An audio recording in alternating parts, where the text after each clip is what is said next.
السلام علیکم ورحمۃ اللہ وبرکاتہ۔ کیسے ہیں آپ سب؟ امید کرتا ہوں خیریت ہوں گے۔ ناظرین و سامعین، ہماری آج کی ویڈیو نہایت اہم ہے۔ اس ویڈیو کا ہم سب کی پوری زندگی سے تعلق ہے، لہذا توجہ سے سنیے اور سبق حاصل کیجیے، دوسروں تک پہنچائیے۔ چلتے ہیں ویڈیو کی طرف۔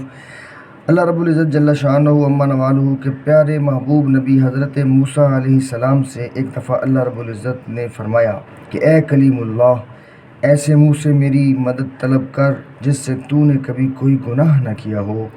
موسیٰ علیہ السلام نے عاجزی کرتے ہوئے عرض کی کہ میرا ایسا منہ کہاں ہے مولا، حالانکہ انبیاء گناہوں سے پاک ہیں، مگر خود کو گناہ گار نہ سمجھنا یہ تکبر کی علامت ہے۔ اس لیے موسیٰ علیہ السلام نے یہ بات کہی تو اللہ رب العزت کا حکم ہوا کہ دوسروں کے منہ سے دعا کروا، کیونکہ تو نے دوسرے کے منہ سے کبھی کوئی گناہ نہیں کیا۔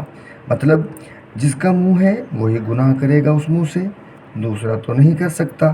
جب کوئی کسی دوسرے کے لیے دعا کرے گا تو یہ جس کے لیے دعا ہے اس کا منہ نہیں، اور جس کا منہ ہے اس کے لیے یہ دعا نہیں ہوئی۔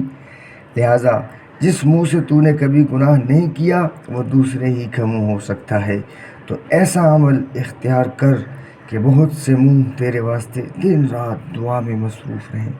اگر یہ ممکن نہیں، تو دوسروں سے دعا نہیں کروا سکتا، اتنا اچھا وہ نہیں ہو سکتا، تو اپنے منہ کو پاک کر اور اپنی روح کو جگا۔ خدا کا ذکر پاک ہے، جہاں پاکی داخل ہوتی ہے وہاں سے ناپاکی دور ہو جاتی ہے۔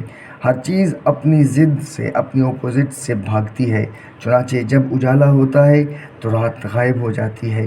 جب نام حق منہ پر چڑھ جاتا ہے تو نہ وہ پہلا منہ رہتا ہے، نہ پہلی پلیدی اور ناپاکی رہتی ہے۔ اگر تو دعا کے وقت ذکر الہی میں مشغول نہیں رہتا تو جا صاف باطن نیک لوگوں سے پھر اپنے لیے دعا کروا۔ ناظرین و سامعین، اس حکایت سے، اس سبق سے ہمیں یہ درس حاصل ہوا کہ یا تو ہم خود اتنے اچھے ہو جائیں کہ اللہ ہماری دعائیں قبول فرمائے، یا پھر ہم دوسروں سے دعائیں ہر وقت کرواتے رہیں۔ ہر بندے سے کہیں کہ آپ کے لیے دعا کرے، یہ نہ دیکھیں کہ وہ کیسا ہے۔ اللہ رب العزت ہر کسی کی دعا سن لیتا ہے۔